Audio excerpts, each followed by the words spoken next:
আল্লাহর নবী রহমতের নবী বলেন, উম্মতের দল শোনো, তিন দল জাহান্নামী মানুষ দুনিয়াতে আগমন করবে। আমি নবী তাদেরকে দেখি নাই, আমি দুনিয়া থেকে বিদায়ের পর ওরা দুনিয়ার আগমন ঘটবে। একদল হলো পুরুষ আর একদল হলো নারী। কয় দল নবী বলছেন? কয় দল? জাহান্নামী কয় দলের কথা নবী বলছেন? দুই দল। একদল হলো পুরুষ আর একদল হলো নারী। কওমুন সিয়াতুন কাআদনাবিল বাকার ইয়াদরিবুনা বিহান নাস। নবীজি বলেন, পুরুষের ভিতরে যেই দল জাহান্নামী, যেই দল, এই দল মানুষগুলা এরা মানুষকে মানুষ হিসাবে মনে করবে না।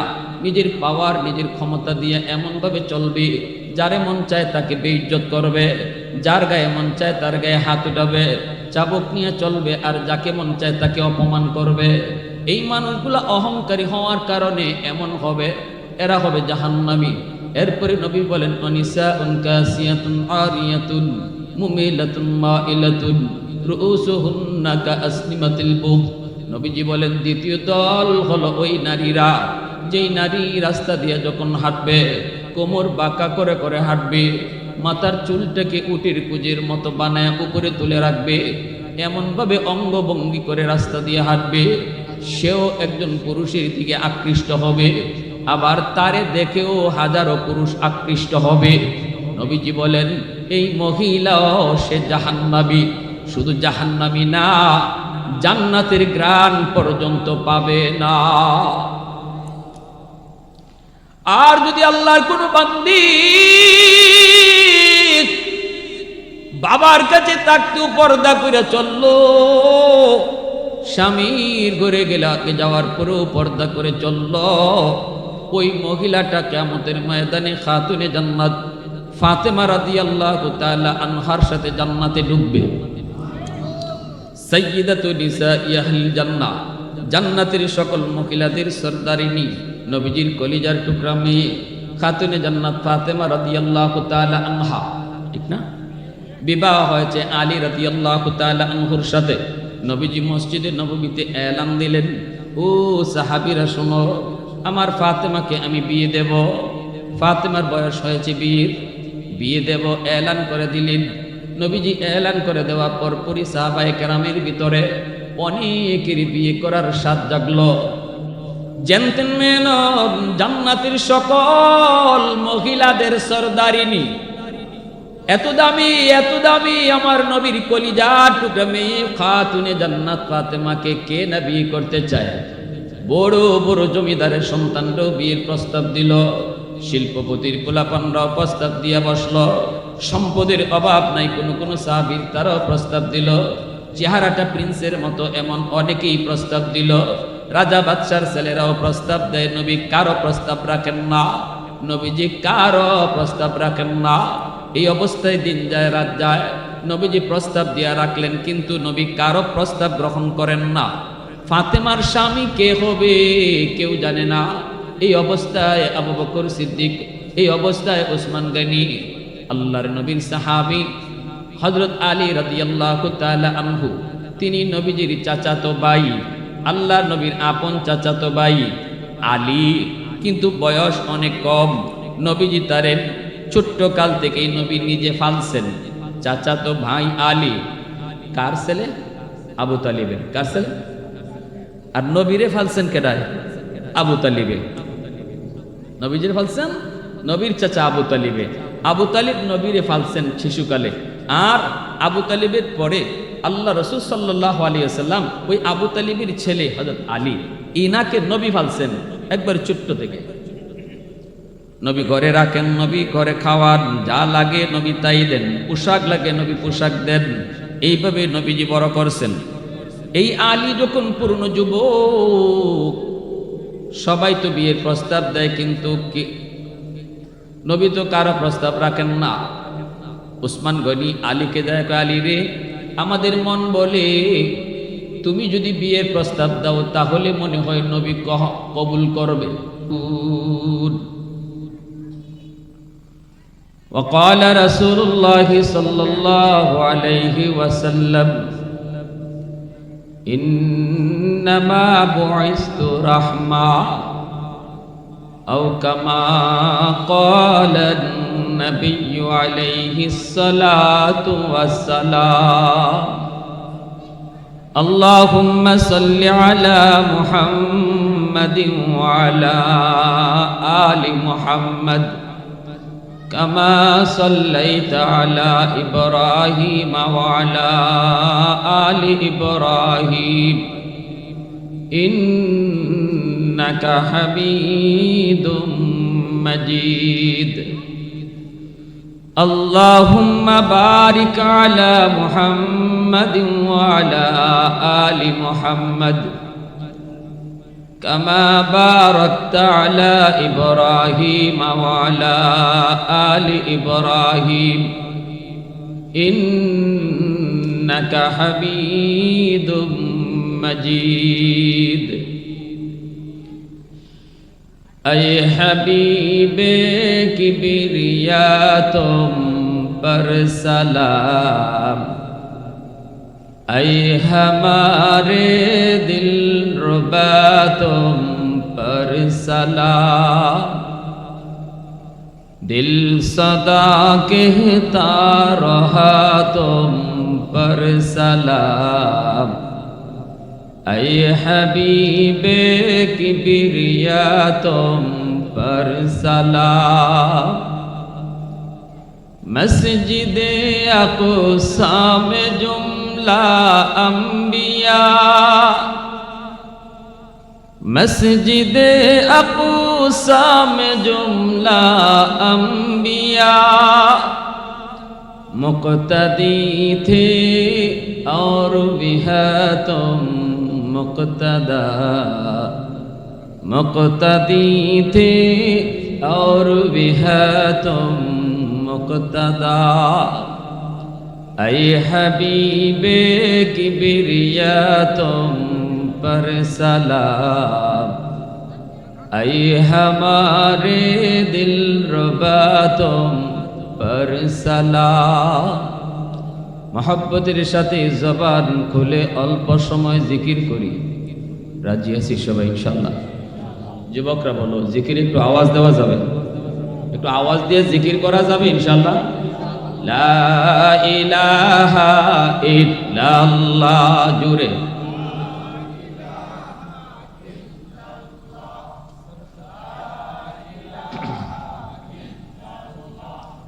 لا إله إلا الله لا إله إلا الله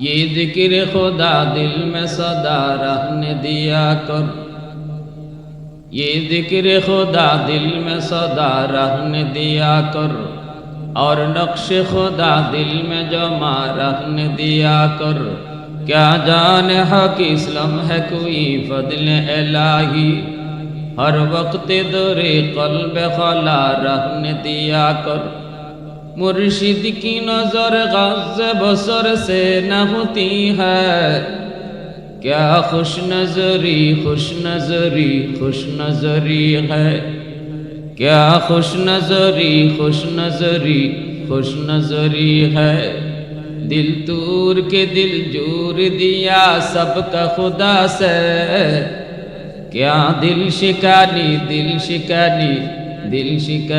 है क्या दिल शिकानी है ला इलाहा इल्लल्लाह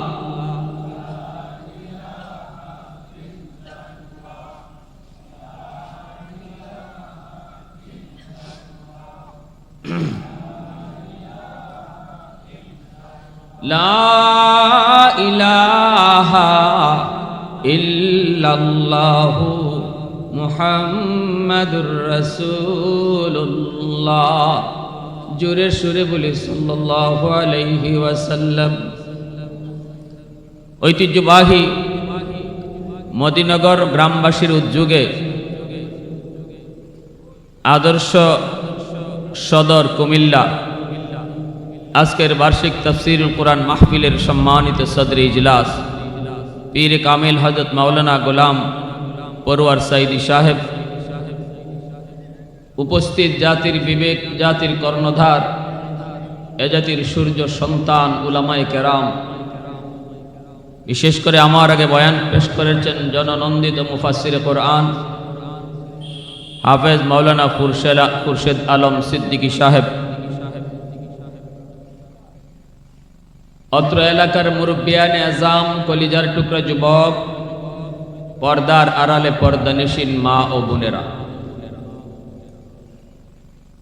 আমাকে একটা আলোচ্য বিষয় দেওয়া হয়েছে মহিলাদের পর্দা নিয়ে কথা বলার জন্য। আল্লাহ আমাকে কোরআন হাদিসের আলোকে ইখলাসের সাথে কিছু কথা বলার এবং এই বিষয়ে যা কিছু বলবো আমাদের সবাইকে আল্লাহ আমল করার তৌফিক দান করুন। সবাই আরো জোরে কোন আমিন। মুআজ্জাজ হাজিরিন, তেলাওয়াতকৃত আয়াতের সরল তরজমা হলো, আল্লাহ বলেন, হে দুনিয়ার নারী আর পুরুষ, তোমরা চাই নারী হও আর চাই পুরুষ হও, যদি তোমাদের মধ্যে দুই শর্ত পাওয়া যায় আমি আল্লাহ দুইটা পুরস্কারের ওয়াদা করব। আল্লাহ আমাদের সাথে একটা ওয়াদায় জড়াইতে চান, ওয়াদা। আল্লাহ যদি কোনো ওয়াদা করেন, এই ওয়াদা আল্লাহ রাখবেন না ভাঙবেন? আল্লাহ কখনো ওয়াদা ভাঙেন? ওয়াদা ভাঙ্গার অভ্যাস হইল আমরা মানুষের, ঠিক না? এটা হইল আমাগো রক্তের সাথে মিশা। এই কর্ম সেই কর্ম, এই কর্ম সেই কর্ম, কত কিছু এর পরে নাই, এগুলো আমরা মানুষের অভ্যাস। ইন্নাল্লাহ লা ইউখলিফুল মিআদ, আল্লাহ কখনো তার ওয়াদা ভাঙেন না। আল্লাহ কি ওয়াদা করলেন আর আমাদেরকে কি শর্ত দিলেন, একটু জানার ইচ্ছা আছে কার কার? একটু হাতটা উঠে আল্লাহকে দেখান। আল্লাহ কবুল করো, তোরে কোন আমিন। এক নাম্বার শর্ত আল্লাহ বলেন, তুমি চাই নারী হও আর পুরুষ হও। এই আয়াতের ভিতরে আল্লাহ নারী আর পুরুষ দুনো জাতিকে সম্বোধন করছেন। পবিত্র কোরআনের বিভিন্ন জায়গায় আপনি দেখবেন যে আল্লাহ নারীদেরকে আলাদা সম্বোধন করেন না, যা আদেশ করেন পুরুষকে করলেও আল্লাহ নারীকে এর ভিতরে রাখেন, কিন্তু কিছু কিছু আয়াতে আল্লাহ নারীর কথা আলাদা করেন। এই আয়াতের মধ্যে আল্লাহ নারীকে আলাদাভাবে উল্লেখ করছেন, এভাবেই বলছেন, শোনো, তুমি চাই নারী হও আর চাই তুমি পুরুষ হও। কথাটা কার? নারী আর পুরুষ বানাইছেন কে? আল্লাহ। আল্লাহ নারী পুরুষকে ইবাদত, আল্লাহর গোলামি করার আদেশ দিয়েছেন, কিন্তু গোলামির তরিকাটা একটু ভিন্ন ভিন্ন, নিয়ম পদ্ধতিটা ইবাদতের নারী পুরুষের সমান না একটু ভিন্ন? নামাজ নারী পুরুষের সমান না ভিন্ন? ভিন্ন। কিন্তু পুরস্কার দেওয়ার বেলায় আল্লাহ নারী পুরুষকে সমান পুরস্কার দিয়েছেন। পুরুষের ইবাদত আর ডিউটিও বেশি। পুরুষ জুমা পড়ে, পুরুষ ঈদের নামাজ পড়ে, পুরুষ জানাজা পড়ে, পুরুষ জিহাদে যায়। নারীরা জুম্মাও পড়ে না, নারীদের ঈদের নামাজ নাই, নারীদের জানাজা নাই। তাহলে ইবাদতের দিক দিয়া পুরুষের উপরে ইবাদতটা বেশি আর নারীর উপরে কম। কিন্তু আল্লাহ পুরস্কার দেওয়ার বেলায় দুই জাতিরে সমান পুরস্কার দিয়েছে। এটা আল্লাহ কন নাই যে নারীরা একটু কম নেও, তাই তো তোমরা একটু কম ইবাদত করছো, জুম্মা পড়ছো না, কি পড়ছো না, ঈদের নামাজ পড়ছো না, জানাজা পড়ছো না, তো তোমাদেরকে একটু কম দেই আর পুরুষে একটু বেশি দেই। আল্লাহ এরকম করেন নাই, আল্লাহ দেওয়ার সময় সমানে দিয়ে দিছে। এতে কি আমার মা বোনরা খুশি না? খুশি হওয়ার কথা না? এর পরেও কইব ইসলাম ধর্মে নারীরে ঠকাইছে। কি ভাই কয় কি কয় না? নাস্তিকরা কয় কি কয় না? ইসলামে ঠকাইছে।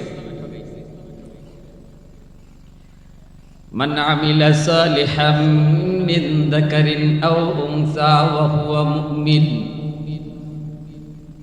চাই তুমি নারী হও চাই তুমি পুরুষ হও, আল্লাহ নারী পুরুষকে সম্বোধন করে আদেশটা দিলেন, শর্তটা তিনি বললেন, একজন নারী আর একজন পুরুষ যদি তোমার ঘরটারে সুন্দর রাখতে হয়, সন্তানগুলিকে দিনদার বানাইতে হয়, যদি ইজ্জতের সম্মানের জীবন তোমাকে পাইতে হয়, তাহলে অবশ্যই নারী পুরুষ দুজনকে সমানভাবে আল্লাহর ডিউটি পালন করতে হবে।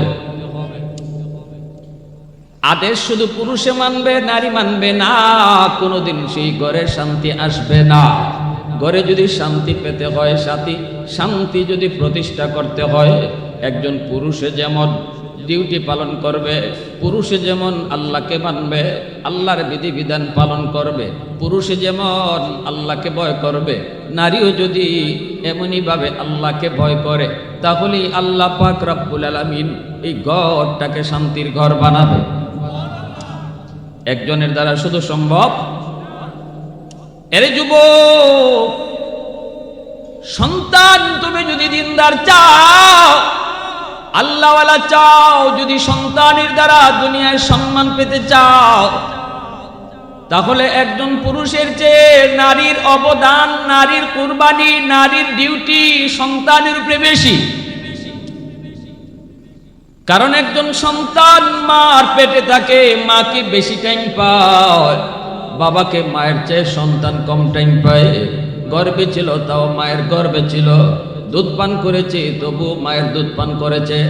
একটু বড় হওয়ার পর যখন সন্তান হাঁটা শিখে, ঘর থেকে বের হতে পারে না, ঘরের ভিতরে সন্তান যতক্ষণ থাকে ততক্ষণ বাবার চেয়ে মাকে বেশি টাইম পায়।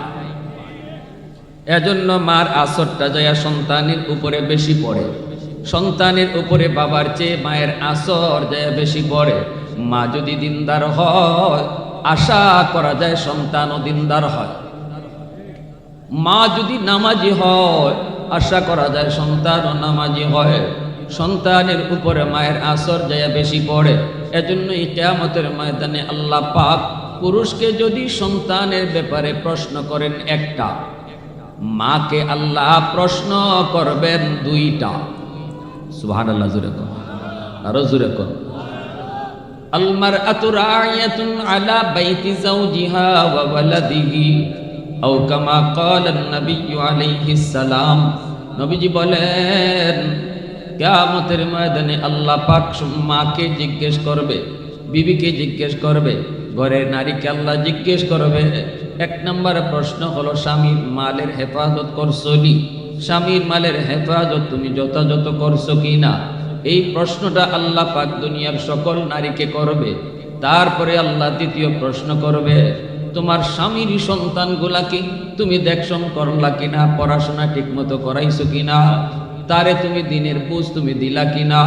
কারণ তোমাকে সন্তান বাবার চেয়ে বেশি টাইম পাইছে। গর্বে ছিল মায়ের, নাকি কোনো বাবায় কোনোদিন গর্ব নেই? সন্তান গর্বে নেই কে? গর্বে থাকা অবস্থায় মা যা করে সন্তানের উপরে যায় আসর পড়ে। গর্বে সন্তান নিয়ে মা যদি বেশি বেশি মিষ্টি খায়, সন্তান বড় হওয়ার পরে মিষ্টি প্রিয় হয়। গর্বে সন্তান নিয়ে যদি মা বেশি বেশি টক খায়, সন্তান বড় হওয়ার পরে টক প্রিয় হয়। সন্তান পেটে নিয়ে মা যদি বেশি বেশি করে গান শুনে, সন্তান বড় হওয়ার পরে গায়ক হয়। আর পেটে সন্তান নিয়ে যদি মা বেশি বেশি কোরআন তেলাওয়াত করে, তাহলে এই সন্তান অল্প দিনে হাফেজে কোরআন হয়। সন্তান পেটে নিয়ে যদি মা বেপরদায় চলে, বেপরদায়, এই সন্তান ব্রেন ঢিলা হয়, প্রতিবন্ধী হয়। আর পেটে সন্তান নিয়ে যদি মা পর্দার ভিতরে চলে, তাহলে এই সন্তান বড় হওয়ার পরে ব্রেইনি হয়, মেধাবী হয়। বেশি বেশি যেই মা ঘুমায়, সন্তান পেটে নিয়ে মা যদি বেশি বেশি ঘুমায়, এই সন্তান বড় হওয়ার পরে অলস হয়। পেটে সন্তান নিয়ে যদি মা টুকটাক কাম কাজ করে ঘরের, তাহলে সন্তান কর্মঠ হয়। তাহলে বোঝা গেল মার প্রতিটা আমলের আসর পেটের সন্তানের উপরে পড়ে কি পড়ে না? একটু জোরে বলেন, পড়ে কি পড়ে না? এজন্য বলি মা মনে রাখবা, পেটে সন্তান নিয়ে তুমি কি যা করো না করো, সব কিছু সন্তান কিন্তু পেটে থেকেও টের পায়, তার মধ্যেও যে আসর পড়ে। এরপরে দুধ পান করানোর সময় যদি মা সন্তানকে দুধ পান করানোর সময় মা যদি বেশি বেশি করে গান শোনে, তাহলে এই দুধের সাথে গানও যায় ডুববে। দুধ পান করানোর সময় যদি মা কোরআন তেলাওয়াত করে, তাহলে দুধের সাথে কোরআন তেলাওয়াত ঢুকে। ঘটনা একটা বলবো, মনোযোগ আছে সবার? কি ভাই মনোযোগ আছে? প্রশংসা করব কার? আরো জোরে বলেন কার? আল্লাহ। আমার ভাইয়েরা বন্ধুরা, যুবক, ঘটনা হলো কুতুবউদ্দিন বখতিয়ার কাকি রহমতুল্লাহি আলাইহি, ভারতবর্ষের বহুত বড় একজন বুজুর্গ, বহুত বড় আল্লাহওয়ালা। ছোট্ট বয়সে শিশুকালে মা সন্তানকে নিয়ে উস্তাদের কাছে আসলেন। উস্তাদজি, আমার সন্তানকে আপনি আলিফ বা তা সা শিখায় দেন। এই বলে মা চলে গেলেন। যদ্দূর শিখানোর এদ্দূর মা ঘরে শিখাইছেন। ঘরটা হলো সন্তানের জন্য সর্বপ্রথম বিদ্যালয়, মা বাবা হলো তার সর্বপ্রথম শিক্ষক। এই সন্তান ঘরে আসার পর, দুনিয়াতে আসার পর, ঘরটাকে সে তার বিদ্যালয় হিসাবে পায়, মাদ্রাসা হিসাবে পায়, বাপ মাকে তার উস্তাদ হিসাবে পায়। এই বয়সটাতে মা বাবার কিছু শিক্ষণীয় আছে, বাপ মার কিছু ডিউটি আছে, বাপ মার কিছু দায়িত্ব আছে। মাদ্রাসায় ভর্তি করব নির্ধারিত একটা বয়সে, এই বয়সের আগেও ঘরে কিছু শিক্ষা আছে, ঠিক না? জোরে বল। ঘুমানোর সময় সন্তানকে ঘুমের দোয়া শেখানো মার দায়িত্ব, বাবার দায়িত্ব। খাওয়ার সময় খাওয়ার দোয়া শেখানো বাপ মার দায়িত্ব, ঠিক কিনা? জোরে বলেন। এমনি ভাবে পর্দা করা শুধু সন্তানকে মা দেখাবে, মা পর্দা করে সন্তান দেখবে, এই দেখাটাও তার শিক্ষা। কারণ ঘরটা হলো তার প্রথম বিদ্যালয়ে। সন্তান দুনিয়াতে আগমন করে যুবক কেমনি জানুনি রে? আমার নবী, দয়ার নবী বলেন, কুল্লু মাউলুদিন ইউলাদু আলাল ফিতরা ফাআবাওয়াহু ইউহাব্বিদানিহি আও ইউনাসসিরানিহি আও ইউমাজ্জিসানিহি আও কামা ক্বালান নাবিয়্যু আলাইহিস সালাম। নবীজি বলেন, দুনিয়াতে সকল সন্তান আগমন করে আল্লাহর ওলি হইয়া। মঈনুদ্দিন চিশতি যেমন আল্লাহর ওলি, আব্দুল কাদের জিলানী যেমন আল্লাহর ওলি। আমার আপনার সন্তান যখন দুনিয়াতে আগমন করে, আমার নবী রহমতের নবী, আপনার আমার নবী বলেছেন, সন্তান মঈনুদ্দিন চিশতির মতো ওলি হইয়া দুনিয়াতে আসে। আব্দুল কাদের জিলানী আল্লাহকে যেইভাবে চিনে, যেইভাবে বুঝে, মঈনুদ্দিন চিশতি যেইভাবে আল্লাহকে চিনেন, রহমতের নবী, মায়ার নবী কয়, আমার আপনার সন্তানও এইভাবে আল্লাহরে চিনিয়া দুনিয়াতে আসে। এরপরে নবী বলেন, তার মা তার বাবার কারণে, তার বাপ মার ভুল সিদ্ধান্তের কারণে এই সন্তানের বুজুর্গি নষ্ট হয়, এই সন্তানের বিলায়ত নষ্ট হয়। সন্তান দুনিয়াতে আগমন করার পর তার দেখার কথা ছিল মা পর্দায় থাকে, তার চোখের সামনে দৃশ্য দেখার কথা ছিল নামাজের দৃশ্য, চোখের সামনে তারপর এরকম দেখার দৃশ্য ছিল এরকম ভাবে ভাইরা বন্ধুরা কোরআন তেলাওয়াতের দৃশ্য। কানের ভিতরে রেকর্ড হওয়ার কথা ছিল কোরআন তেলাওয়াতের আওয়াজ, কানের ভিতরে রেকর্ড হওয়ার কথা ছিল ঘরে সালাম কালাম। কিন্তু না, আমি মা আমি বাবা ঘরের পরিবেশটাকে এমন বানায় রাখছি, সন্তান দুনিয়াতে আইসেই শুনতেছে গানের আওয়াজ। আস্তে করে জোরে বলে। মা নির্ধারিত টাইমে টেলিভিশন দেখতেছে, বাবা নির্ধারিত টাইমে মোবাইল চালাইতেছে, ঘরের ভিতরে কিন্তু টেলিভিশন চলে। কোরআন তেলাওয়াত প্রতিদিন মুসলমানের ঘরে হয় না, কিন্তু প্রতিদিন টেলিভিশন নির্ধারিত টাইমে চলে কি চলে না? একটু জোরে এখন চলে কি চলেন? একদিন দুই দিন নয়, সপ্তাহে সপ্তাহ চলে যায়, মুসলমানের ঘরে কোরআন তেলাওয়াত হয় না রে যুবক। অথচ এই কোরআনের কারণে আল্লাহ আমাদেরকে তো দামি বানাইছে। মুসা নবী কইছিল, আল্লাহ ও মালিক, তোমার সাথে তো আমি এরকম তুর পাহাড়ে এসে কথা বলি, আমি সারা কারো সাথে তুমি কথা বলবানি।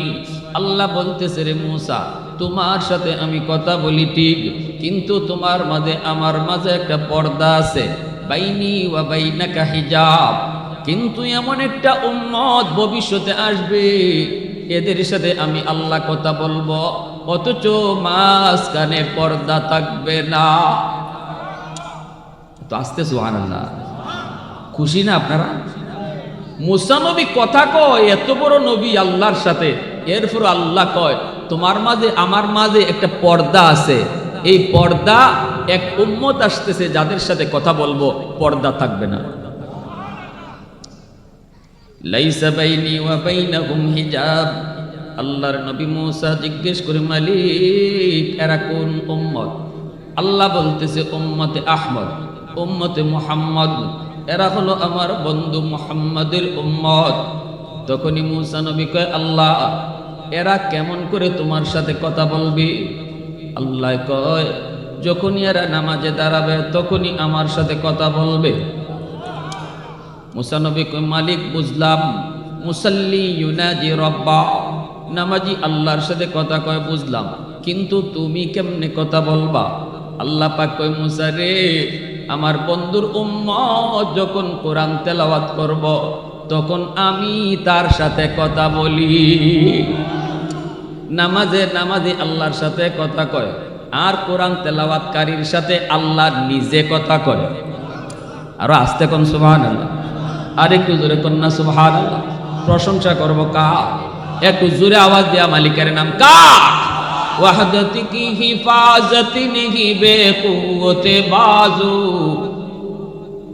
ওয়াহদতি কি হিফাজতি নেহি বেকুওতে বাজু, आती नहीं कुछ कामी हक ले खुदा दा, आती नहीं कुछ कामी हक ले खुदा दा।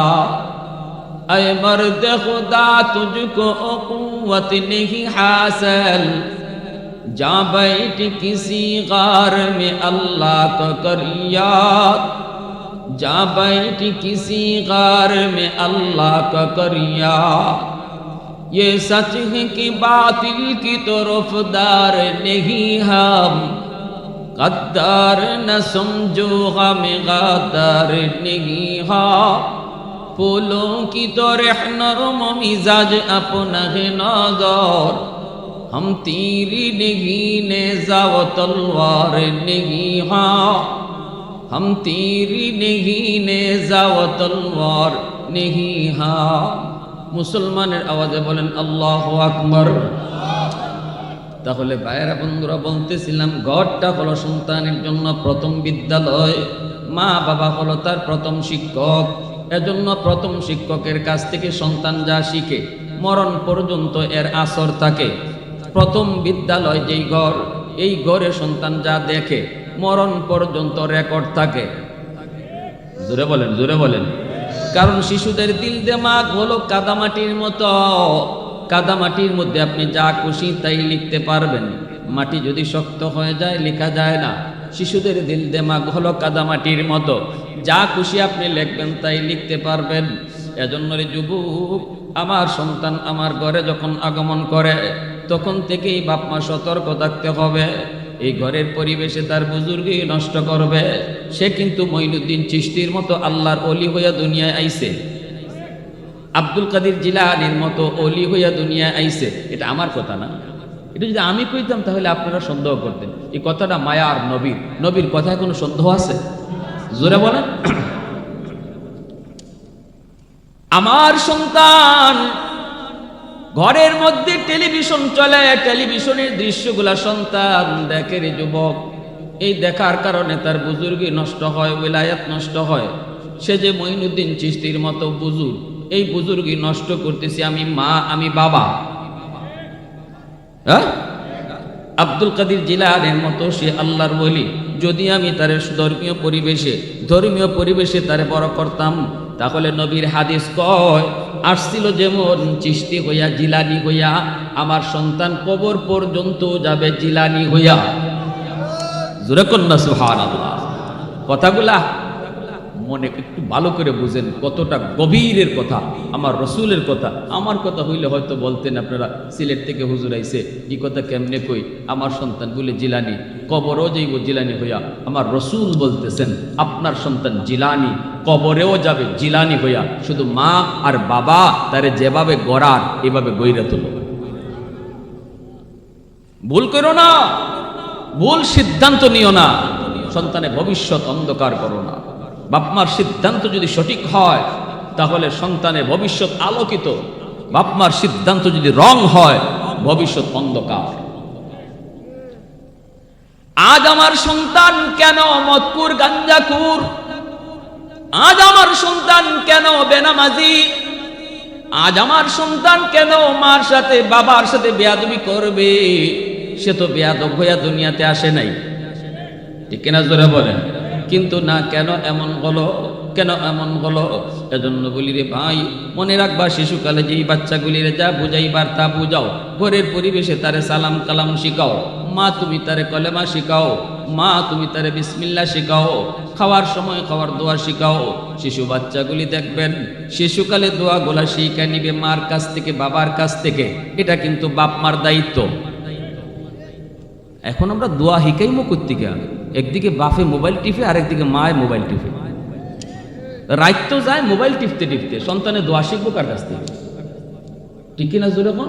আর সব দোষ এখন আমাকে মৌলবীরা। কি যে হইল, হুজুরের কাছ থেকে এত ফানি ভরা আনি, এত তাবিজ পরা নিয়ে আসলাম, এত ফানি ভরা আনলাম, কোনো ফানি ভরাই কাম হয় না। ফানি ভরা কি করে কাম হইব? আপনার ঘরে তিলাওয়াত হয় না দিনে একবার, না সপ্তাহে একবার, প্রতিদিন কোরআন পড়া হয় না, কিন্তু টাইম মতো টেলিভিশন চলে, গান বাজে। রহমতের দরজা তো আপনি বন্ধ করে রাখছেন, গজবের দরজা আপনি খুল্লা রাখছেন। একজন আলেম কোরআন পড়ে ফু দিবে, রহমত আপনার ঘরে যায় ঢুকবে কোন দিক দিয়া? গজবের দরজা দিয়া কোরআন ঢুকে না, গজবের দরজা দিয়া কোরআন ঢুকে না, আল্লাহর রহমতের দরজা দিয়া কোরআন ঢুকে। রহমতের দরজা তো আমি বন্ধ করে রাখলাম, ঠিক কিনা? কোরআন ঢুকবে কোন পথ দিয়া? এজন্য আমার ভাইরা, বন্ধুরা, যুবক, আমার সন্তানের বুজুর্গি যদি আমি ধরে রাখতে হয়, আমাকে বাপ মা যারা আছো দায়িত্বশীল, বাবার চেয়ে মার দায়িত্ব আরো বেশি। মা সন্তানকে বেশি টাইম পায়, এজন্য তারে দোয়া কালাম শেখাও। এই কাজ করলে আল্লাহ খুশি হয়।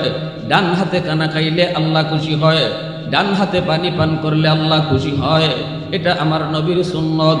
এই কথা বললেই দেখবেন শিশু বাচ্চারা বলবে আম্মু সুন্নত কি জিনিস, আবার বলবে আম্মু আল্লাহ খুশি হইলে কি হয়। তখন আপনি বলবেন বাবা আল্লাহ খুশি হলে জান্নাত পাওয়া যায়। শিশু বাচ্চাটাই কইব মা জান্নাত কারে কয় একটু কও। শিশু বাচ্চাটা কিন্তু বারবার প্রশ্ন করব, ঠিক না? আপনি জান্নাতের কথা একটু শোনায় দিলেন, ওই যে শিশুকালে তার কলিজায় জান্নাত শব্দটা ঢুকাইছেন, এই জান্নাত শব্দটা তার কলিজার ভিতরে পাথরে খোদাই করে লেখা হয়। বুঝছেন গন্ডগোল কোন জায়গায় আমাদের? রোগ কোথায়, চিকিৎসা দেই কোথায়? রোগ আসমানে, চিকিৎসা চলছে জমিনে। আগুন লাগছে শেরপুর, পানি দেই ফরিদপুর। জীবনে আগুন নিব্ব? গোড়ায় গন্ডগোল। কোথায় আমাদের গন্ডগোল? কেন আমার সন্তান আজকে মদপুর গাঞ্জাকুর হবে? গন্ডগোলটা কোথায়? রোগটা কোথায়? আগে রোগ ধরো, তারপরে চিকিৎসা, ঠিক কিনা ভাই? কষ্ট পাইতেছেন আপনারা? কথাগুলো একটু বেশি হিট হয়ে যেতেছে, একটু বোঝার দরকার আসেনি না নাই?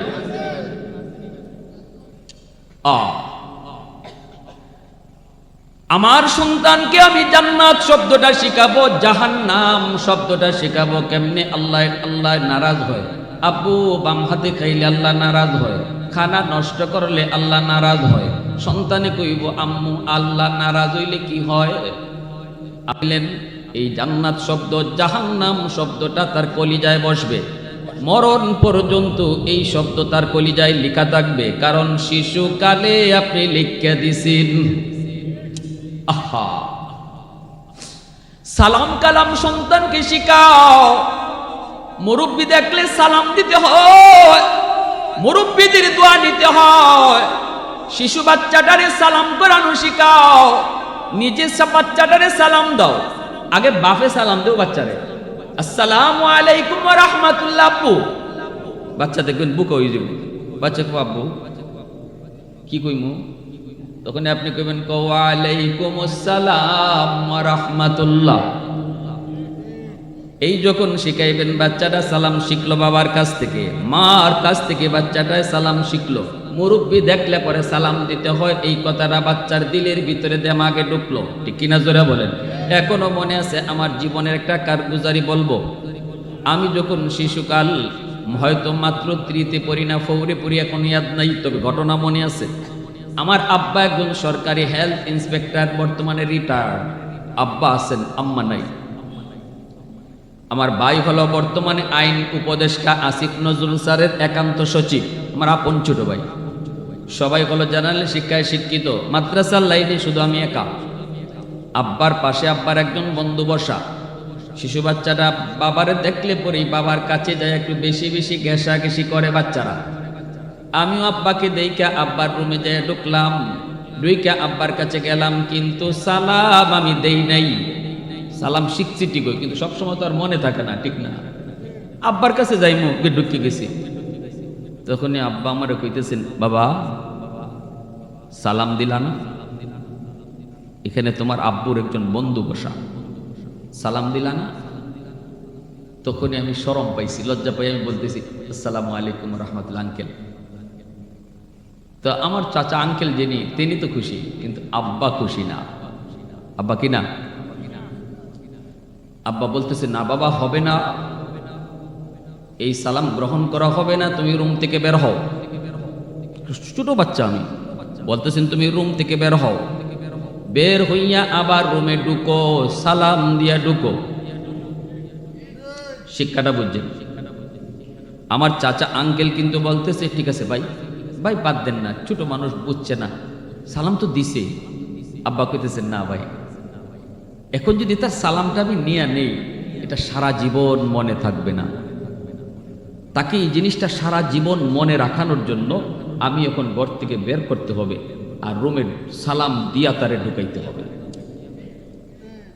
সেই আমি যে রুম থেকে বের হয়েছিলাম, আবার সালাম দিয়ে রুমে ঢুকছিলাম, 30 বছর আগের শিশুকালের সেই কথাটা এখনো আমার মনে আছে। বাবা হওয়া সহজ, আদর্শ বাবা হওয়া কঠিন। মা হওয়া সহজ, একজন আদর্শ মা হওয়া কঠিন। নবী আসার দরজা বন্ধ, কিন্তু মঈনুদ্দিন চিশতি জিলানী আসার দরজা আল্লাহ বন্ধ করেন নাই। কোন নবী আর দুনিয়াতে আসবেন না, কিন্তু জিলানী আসবে না এমন কোনো কথা নাই। ঠিক কিনা জোরে বলেন? আজও যদি জিলানীর মার মতো মা হয়, বাবার মতো বাবা হয়, আজও জিলানী দুনিয়াতে জন্ম নিবে, আজও মঈনুদ্দিন চিশতি জন্ম নিবে, যদি মার মতো এমন একজন মা হয়। মঈনুদ্দিন চিশতির আম্মা, তিনি বলতেছেন, মঈনুদ্দিন বলতেছে, আম্মা আজ আমার একটা কনফারেন্সে, একটা সমাবেশে শুধু চেহারা দেইকা 90,000 হিন্দু কালেমা পড়ে মুসলমান হয়ে গেছে। মাই কই, বাবা মঈনুদ্দিন, এটা তোমার কোনো বুজুর্গি না, তোমার কোনো কেরামতি না, এটা তোমার কোনো বাহাদুরি না, ক্রেডিট না, এটা আমি মার ক্রেডিট, এটা আমার বাহাদুরি, আমার বরত্ব। মঈনুদ্দিন চিশতি কই, মা গো হ তোমারই। মাই কইতেছে, বাজান এমনে না, শোনো, আমি মা জীবনে কোনোদিন তোমাকে ওযু সারা দুধ পান করাই নাই। কেমনে তোমার চেহারা দেখাও মুসলিম মুসলমান হবে না? আমি মা তো তোমাকে ওযু ছাড়া কোনোদিন দুধ খাওয়াই নাই। এজন্য বলি যুবক, বাবার চেয়ে মায়ের দায়িত্ব সন্তানের উপরে বেশি হয়। এজন্য আল্লাহ জিগাইব বেশি মাকে, প্রশ্ন করবে আল্লাহ সন্তানের ব্যাপারে মাকে বেশি প্রশ্ন করবে। মা যদি নামাজি হয় দেখবেন শিশু বাচ্চাটা মার সাথে নামাজে দাঁড়ায় যায়। মা যদি পর্দা করে শিশু বাচ্চাটাও গায়ে ওড়না দেওয়া শিখে, মাথায় ওড়না দেওয়া শিখে। যদি দেখে মা মাথায় ওড়না দেয়, শিশু বাচ্চাটা শিশু মেয়ে বাচ্চাটাকে ওড়না দেও বলতে হয় না, ও নিজের থেকেই ওড়না দেয়। আমার ছোট্ট মেয়েটা সে তো এরকম ছিল। একদিন চোখের সামনে আমি দেখতেছি আমার বেবি সাহেব সে তো আমার ছোট ভাইদের সাথে পর্দা করে। পর্দা তো করবেই, সে একজন আলেমা, পর্দা করে। আমার ছোট ভাইটা জশাব যখন এই রুমে ঢুকবে, হয়তো সে জানে না এই রুমে তার ভাবি আছে, জানে না জশাব এই রুমে ঢুকবে। আমি ওই রুম থেকে দেখতেছি আমার ছোট্ট মেয়েটা অবুঝ আয়েশা, 7 বছরের মেয়ে, এখনো কিছু বুঝে না। সে তো ছোট্ট কাল থেকেই দেখতেছে তার মা পর্দা করে, চাচাদের সামনে যায় না, বেগানা পুরুষের সামনে কথা কয় না। হঠাৎ করে দেখতেছে চাচা এই রুমে ঢুকে পড়তেছে, অথচ এই রুমে তার মা, অথচ এই রুমে তার মা। পর্দা কি জিনিস বুঝে না, কিন্তু দেখতে দেখতে পর্দা বুঝে গেছে। দৌড় দিয়ে গিয়া তার চাচাকে কোমরে জড়ায় ধরছে, কোমরে দইরা কয় চাচু এই রুমে যায়েন না, এই রুমে আমার আম্মু আছে। আর একটু আসতে কোন আল্লাহু আকবার। এই পর্দাটা বাচ্চারা কোন কিতাবে পড়লো? এই বাচ্চাটা এই পর্দা জিনিসটা কোন কিতাবে পড়ছে, কোন হুজুরে শিখাইছে? কেউই শিখায় নাই। মা পর্দা করে এটা দেখতে দেখতে তার কলিজায় বসে গেছে, ঠিক কিনা? আমি রোগগুলা বলতেছি যে আমাদের রোগ কোথায়, এরপরে চিকিৎসা আইতেছে। মনোযোগ আছে আপনাদের সবার? আলহামদুলিল্লাহ। এজন্য বলি আল্লাহর নবী রহমতের নবী বলেন, জানোনি সমস্ত সন্তান দুনিয়াতে আল্লাহর পরিচয় নিয়ে দুনিয়ায় আসে, এরপরে তার এই বুজুর্গি নষ্ট করার পিছনে 1 নাম্বার দায়ী হলো তার মা, 2 নাম্বার দায়ী হলো তার বাবা। ঘরের পরিবেশের কারণে তার বুজুর্গি নষ্ট হয়, ঘরের পরিবেশের কারণে তার বুজুর্গি নষ্ট হয়। নইলে কিন্তু সে এরকম বুজুর্গ ও আল্লাহওয়ালা হইয়েই সে কবরে যাইত। ওই যে কুতুবউদ্দিন বখতিয়ার কাকি রহমতুল্লাহি আলাইহির আম্মা শিশু বাচ্চাটারে নিয়ে তিনি উস্তাদের কাছে আসলেন। আয়েশা বলতেছেন, উস্তাদজি আমার কুতুবউদ্দিনকে আপনি আলিফ বা তা সা শিখায়া দেন। উস্তাদ কয়, বাবা কুতুবউদ্দিন পড়ো আলিফ বা তা সা। কিন্তু ছোট্ট বাবু কুতুবউদ্দিন কয়, না গো উস্তাদজি আলিফ বা নয়, আলিফ লাম মিম যালিকাল কিতাবু লা রাইবা ফীহ। উস্তাদ কই, বাবা কুতুবউদ্দিন, মা বলল আলিফ বা তা সা, আর তুমি কিনা কও আলিফ লাম মিম যালিকাল কিতাবু লা রাইবা ফীহ। এ বাবা পড় পড়, আরো পড় আরো পড়। উস্তাদের সামনে এক বর্ষায় ছোট্ট বাবু কুতুবউদ্দিন তিনি 15 পারা হিফজ শোনায়া দিছেন। এইবার উস্তাদ কয়, বাবা কুতুবউদ্দিন, ও বাবা কলিজা তুই আমার ঠান্ডা করে দিলি, কি শুনাইলি কি শুনাইলি? কেন তোমার মা এমন মজাক করলো, ঠাট্টা করলো? কেন আমার সাথে এমন মজা করলো? চলো তোমার মায়ের কাছে যাই। উস্তাদ মায়ের কাছে আইসা পর্দার আড়াল থেকে ডাক দিলেন, মা গো, ও মা, কেন তুমি মজাক করলা? কেন তুমি ঠাট্টা করেছ? তোমার সন্তানকে বলছো আলিফ বা শিখাবো, কিন্তু কুতুবউদ্দিন তো আলিফ বা পড়ে নেই, সে তো সূরা বাকারা পড়া শুরু করছে। সে তো কয় আলিফ লাম মিম যালিকাল কিতাবু লা রাইবা ফীহ।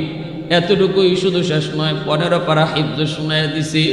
মা গো, কেন তুমি এমন মজা করছো? এই কথা বলতে কুতুবউদ্দিন বখতিয়ার কাকির মা সেজদায় পরে আল্লাহর কদমে কান্না শুরু করে দিছে। কান্দে আর কই, মালিক আমি তো জানি না, জানি না, আমি তো জানি না কেমনে আমার কুতুবউদ্দিন 15 পারার হাফিজ হইছে।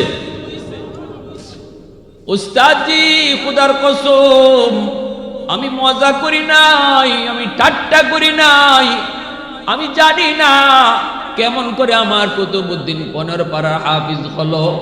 তবে যদ্দূর মনে পড়ে, আমি আমার কুতুবউদ্দিনকে যখনই দুধ পান করাইতাম তখনই আমি কোরআন তিলাওয়াত করতাম। আমি মা ছিলাম 15 পারার হাফেজা। আমি কতবার 15 পারা তেলাওয়াত করেছি। আমার কুতুবউদ্দিনকে দুধ পান করানোর সময় আমার মনে হয় দুধের সাথে কোরআন তেলাওয়াত যায় ঢুকছে। একটু আওয়াজ দিয়ে কন্যা রে ভাই সুবহানাল্লাহ। দুধের সাথে কোরআন তেলাওয়াত যায় ঢুকছে। এর যুবক, এবার আমাকে তুমি বলো, মা যদি তেলাওয়াত করে দুধ পান করানোর সময় দুধের সাথে যদি কোরআন তেলাওয়াত যায় ঢুকতে পারে, মা যদি দুধ পান করানোর সময় নাটক দেখে, সিনেমা দেখে, গান শুনে দুধের সাথে গানও যায় ঢুকতে পারে কি পারে না? এজন্যই ভাইরা, এ যুবক, একটু দিলটা নরম করে কথাগুলি বুঝরে যুবক। একটা সমাজ সুন্দর করার জন্য, একটা দেশ সুন্দর করার জন্য, একটা ঘর সুন্দর করার জন্য বাবার চেয়ে মায়ের অবদান বেশি। বাবার চেয়ে মায়ের অবদান বেশি। মার আসরটাই কিন্তু সন্তানের উপরে যায় বেশি পড়ে। ভাইরে, জানুনি পর্দার বিধানটা কত বড়, কত বড়। আল্লাহ পাক রব্বুল আলামিন কয়, ওয়াকরনা ফি বুয়ুতিকুন্না ওয়ালা তাবাররাজনা তাবাররুজাল জাহিলিয়াতিল উলা। আল্লাহ পাক কয়, ও নারীরা শোনো, তোমরা কিন্তু যার যার ঘরে থাকো, অপ্রয়োজনে ঘর থেকে বের হইও না। যদি একান্ত প্রয়োজনে তোমাকে ঘর থেকে বের হতেই হয়, অন্ধকার যুগের নারীদের মতো বের হইও না, জাহিলি যুগের নারীদের মতো বের হইও না, অর্থাৎ বেপরদায় বের হইও না, টাইট ফিট বুরকা পরেও বের হইও না। যদি তোমার একান্ত প্রয়োজনে বের হতে হয়, শরীয়ত বলে, অনুমতিও দেয়। একান্ত প্রয়োজনে এমন একটা কাম, যেই কামটা তোমার কোনো পুরুষে কইরা দেওয়ার লোক নাই, যেই কাজটা কোনো পুরুষকে দিয়া করানোর মতো লোক নাই, শুধু তোমাকেই করতে হবে, তোমাকেই এই জিনিসটা আনতে হবে, আইনা দেওয়ার মতো কোনো লোক পুরুষ নাই। এমন যদি হয় তাহলে তুমি পারবা। ধর্মীয় কোনো অনুষ্ঠানে ধর্মীয় কথা শুনতে যদি মন চায়, তুমি পর্দার সাথে শুনতে যাবা। কিন্তু মনে নাই, কল্লায় কয় না, না, জাহিলি যুগের নারীদের মতো যেও না।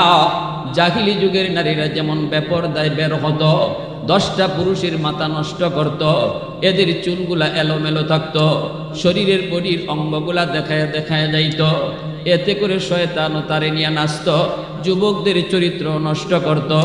এমন নারীদের মতো তোমরা রাস্তায় বের হইও না, কারণ অন্ধকার যুগের নারীরা হলো জাহান্নামী।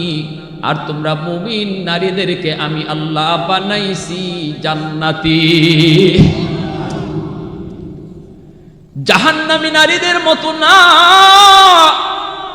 তুমি তো জান্নাতি, তুমি তো জান্নাতি। আমি আল্লাহর বড় মায়ার, তুমি তো আমার বড় মায়ার। অতএব তোমার চালচলন ওই নারীদের মতো হতেই পারে না। হিন্দু নারীটার মতো তোমার চলন হতে পারে না, খ্রিস্টান নারীটার মতো তোমার পোশাক হতে পারে না, একটা ইহুদি নারীর মতো তোমার আচরণ হতে পারে না। কারণ তোমার মাঝে আর তার মাঝে আমি আল্লাহ আসমান জমিন তফাত রাখছি। জোরে কন্যা সুবহানাল্লাহ। আসমান জমিন তফাত রাখছি। ও তো জাহান্নামী আর তুমি ইমানের কারণে জান্নাতি। এত বড় দৌলত আল্লাহ ইমানদারকে দিলেন, যেটা আমার আপনার কোনো দরখাস্ত ছিল না। আল্লাহ দয়া করে দৌলতে ইমান নারীকে দিছেন, পুরুষকে দিছেন। আল্লাহ কয়, এতটা মায়া কইরা তোমারে আমি যে দৌলত, সবচেয়ে বড় দৌলত তোমারে দিলাম, অতএব এই দৌলতের সম্মান তুমি বজায় রাইখা চইল। বাইরিতে পারবা।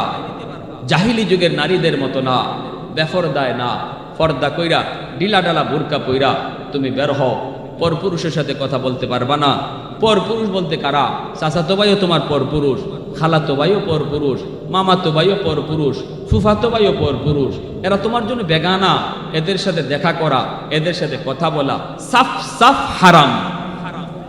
সাফ সাফ।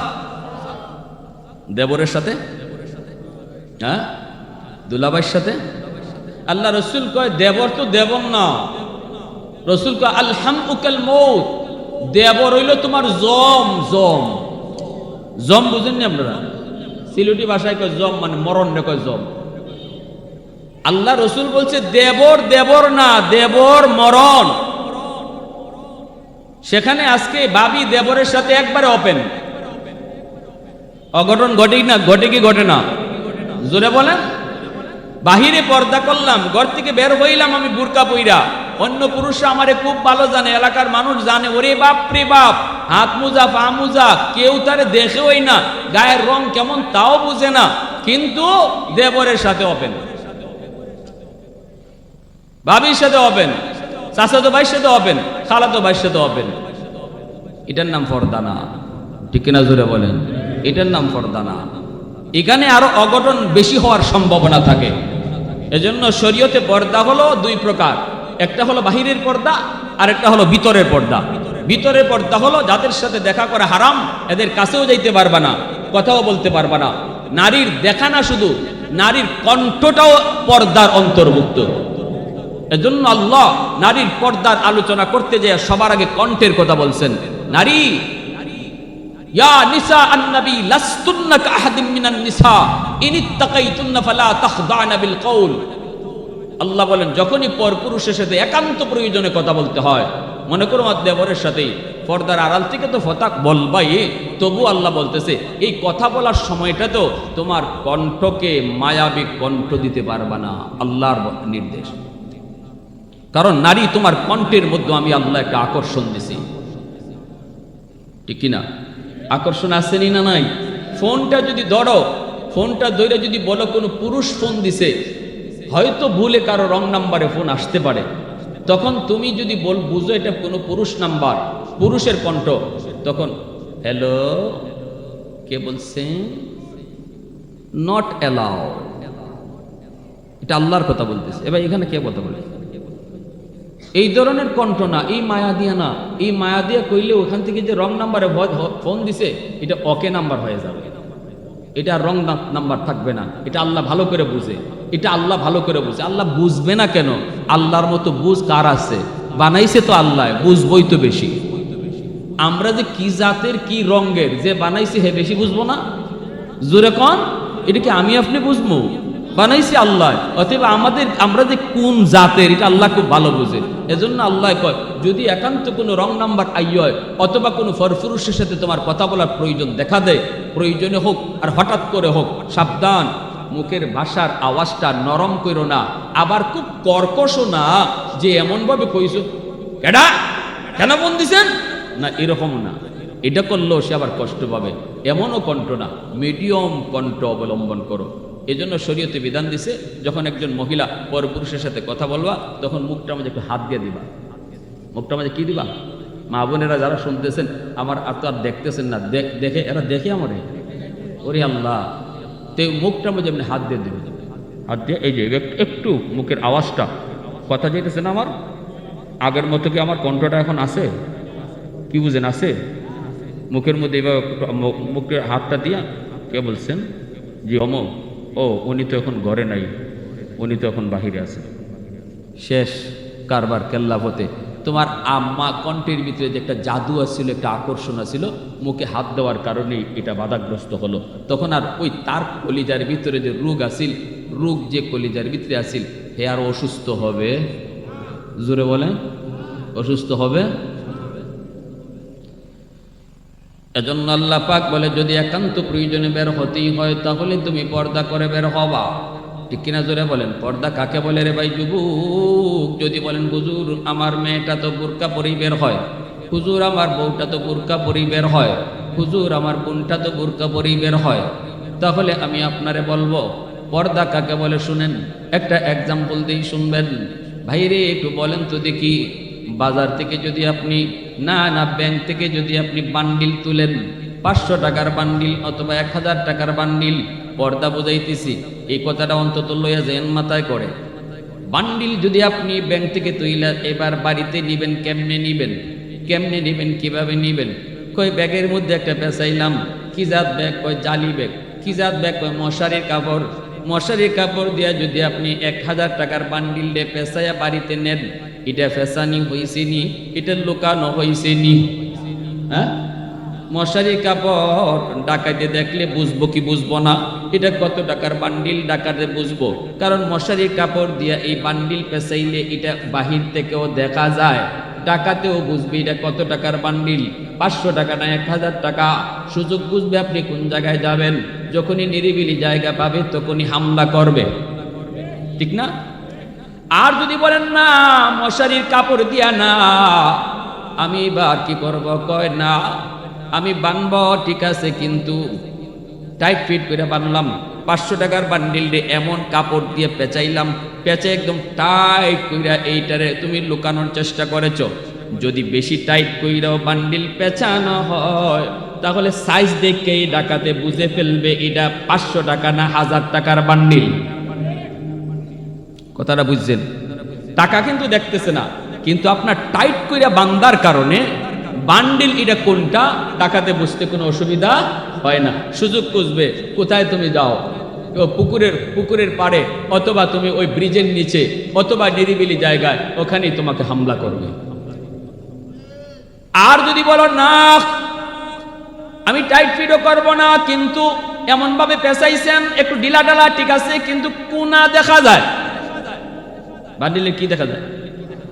খালি কোনাটা দেখা যায়, এতটুকু যদি দেখা যায়, ডাকাত কোনা দেখেও বুঝে ফেলবে এটা কত টাকার বান্ডিল, ঠিক না? তাহলে আপনি এইভাবেও নিবেন না। কেমনে নিবেন? কয় হুজুর বাজারের একটা ব্যাগ নিমু, নিমিয়া কি করবা? কয় বাজারের ব্যাগ, বড় ব্যাগ, এই ব্যাগের ভিতরে আমি বান্ডিল 5000 টাকা এরকম ঢুকায় দিমু। 1 লক্ষ 2 লক্ষ টাকার বান্ডিল, 500 টাকার বান্ডিল আমি বাজারের ব্যাগে ঢুকামু।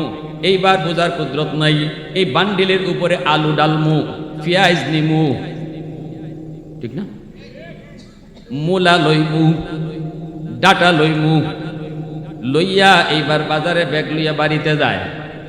ডাকাইতের বাপেরও ক্ষমতা নাই বুঝতো, ডাকাইতে মনে করব তুমি সদাই লইয়া যাও, ঠিক না? তুমি লইয়া আইছো বাজারে ব্যাগে করে টাকার বান্ডিল, খবর নাই ডাকাইতে, ডাকাইতে মনে করছে না না এটা তো মনে হয় সদাই লইয়া যায়। এখন এইবার আসেন, আমার আপনার মা বোনের ইজ্জত টাকার বান্ডিল থেকে কম না বেশি?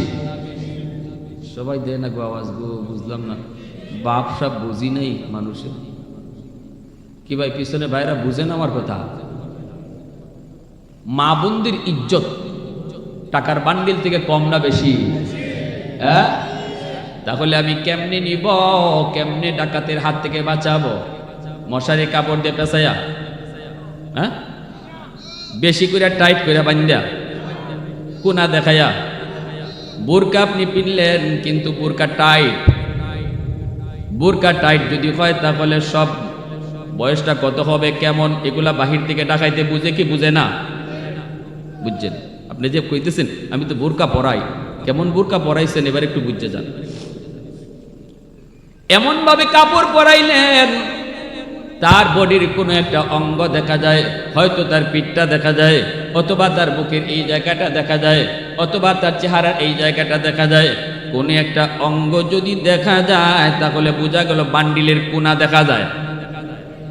বান্ডিলের কোনা দেখে যদি ডাকাত বুঝতে পারে এটা কত টাকার বান্ডিল, আমার বোন আমার মেয়ে পর্দা যদিও করে, কিন্তু বডির কোনো অংশ যদি দেখা যায়, এই অংশটুকু দেইকা, এই অঙ্গটা দেইকেও ডাকাত বুঝে ফেলবে বয়স কত। ভুল কইতেছি? বিষয় দিচ্ছেন আমার এটা কোন লাগবে, আপনার মানেন আর না মানেন, আপনার আমার কথা মানেন আর না মানেন, আমার আমার কইতেই। আর আলেমুল আমার কাম হইল কোয়া, কেডা মানবো আর মানবো না এটা তার ব্যাপার। আমাদের কাম কিন্তু লাঠিতে ফিটাইয়া কাউরে নামাজি বানানো আর ফরদাত ঢুকানো না।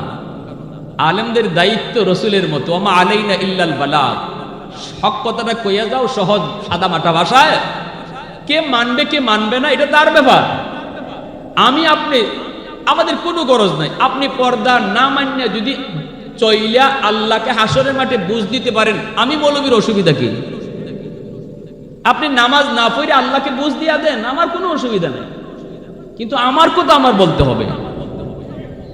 লাস্তা আলাইহিম বিমুসাইতির, আল্লাহ তার নবীরও কইছে, বন্ধু তুমি দারোগা না, ও নবী তুমি দারোগা না যে ফিটাইয়া তুমি নামাজি বানাইবা, পিটাইয়া তুমি কাউরে পর্দায় ঢুকাইবা, এমন দারোগা বানাইয়া তোমাকে পাঠাই নাই, তোমাকে নবী বানায় পাঠাইছে। বুঝাইয়া দাও সহজ ভাষায়, মানলে মানুক না মানলে নাই সেটা তার ব্যাপার। তবে কে মানবে আর কে মানবে না, কার হেদায়েত আছে আর কার নাই, এটা আমি আল্লাহ জানি। এখানে হাজারো মানুষ ওয়াজ শুনবে, কেউ আমার কথাগুলাকে দিল থেকে নিবে আর কেউ আছে একটু হাসি মজাক করে এখানেই রেখে দেবে, হুজুরের কথা হুজুরে বুঝে আমার কি। এটা আল্লাহও জানে আপনি যে এভাবেই আসবেন আর এভাবেই যাবেন, এটা আল্লাহ ভালো করে জানে। আর কে ওয়াজটা নিয়ে যাবে সাথে করে এটাও আল্লাহ ভালো জানেন। হেদায়েত কার হাতে? জোরে বলেন। আমার ভাইয়েরা, বন্ধুরা, যুবক, এইবার শুনো, এই জমিনের ভিতরে যেই মহিলারা পর্দার বিধান ঠিক মতো পালন করবে না, নবীজি বলেন সিনফান মিন আহলিন নার লাম আরাহুমা কওমুন সিয়াতুন কাআদনাবিল বাকার ইয়াদরিবুনা বিহান নাস ওয়া নিসাউন কাসিয়াতুন আরিয়াতুন মুমিলাতুন মাইলাতুন রুউসুহুন্না কাআসনিমাতিল বুখ লা ইয়াদখুলনাল জান্নাতা। আল্লাহর নবী রহমতের নবী বলেন, উম্মতের দল শুনো, 3 দল জাহান্নামী মানুষ দুনিয়াতে আগমন করবে। আমি নবী তাদেরকে দেখি নাই, আমি দুনিয়া থেকে বিদায়ের পর ওরা দুনিয়ার আগমন ঘটবে। একদল হলো পুরুষ আর একদল হলো নারী। কয় দল নবী বলছেন? কয় দল? জাহান্নামী কয় দলের কথা নবী বলছেন? 2 দল। একদল হলো পুরুষ আর একদল হলো নারী। কওমুন সিয়াতুন কাআদনাবিল বাকার ইয়াদরিবুনা বিহান নাস।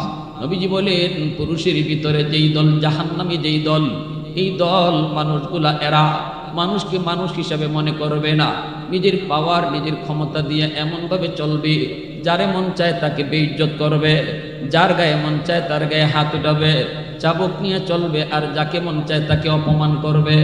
এই মানুষগুলা অহংকারী হওয়ার কারণে এমন হবে, এরা হবে জাহান্নামী। এরপরে নবী বলেন, অনিসাউন কাসিয়াতুন আরিয়াতুন মুমিলাতুন মাইলাতুন রুউসুহুন্না কাআসনিমাতিল বুখ। নবীজি বলেন, দ্বিতীয় দল হলো ওই নারীরা, যেই নারী রাস্তা দিয়ে যখন হাঁটবে কোমর বাঁকা করে করে হাঁটবে, মাথার চুলটাকে উটের কুজের মতো বানায় উপরে তুলে রাখবে, এমনভাবে অঙ্গভঙ্গি করে রাস্তা দিয়ে হাঁটবে, সেও একজন পুরুষের দিকে আকৃষ্ট হবে, আবার তারে দেখেও হাজারো পুরুষ আকৃষ্ট হবে। নবীজি বলেন, এই মহিলাও সে জাহান্নামী। শুধু জাহান্নামী না, জান্নাতের ঘ্রাণ পর্যন্ত পাবে না। আর যদি আল্লাহর কোন বান্দি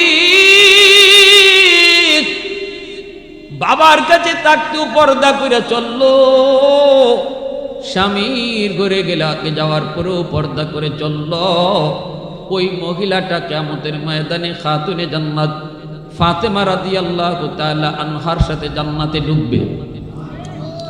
সাইয়্যিদাতু নিসাই আহলিল জান্নাহ, জান্নাতের সকল মহিলাদের সরদারিনী, নবীজির কলিজার টুকরা মেয়ে খাতুনে জান্নাত ফাতেমা রাদিয়াল্লাহু তাআলা আনহা, ঠিক না? বিবাহ হয়েছে আলী রাদিয়াল্লাহু তাআলা আনহুর সাথে। নবীজি মসজিদে নববীতে এলান দিলেন, ও সাহাবীরা শোনো, আমার ফাতেমাকে আমি বিয়ে দেব। ফাতেমার বয়স হয়েছে বিয়ে দেব, এলান করে দিলেন। নবীজি এলান করে দেওয়ার পরপরই সাহাবায়ে কেরামের ভিতরে অনেকেরই বিয়ে করার স্বাদ জাগলো।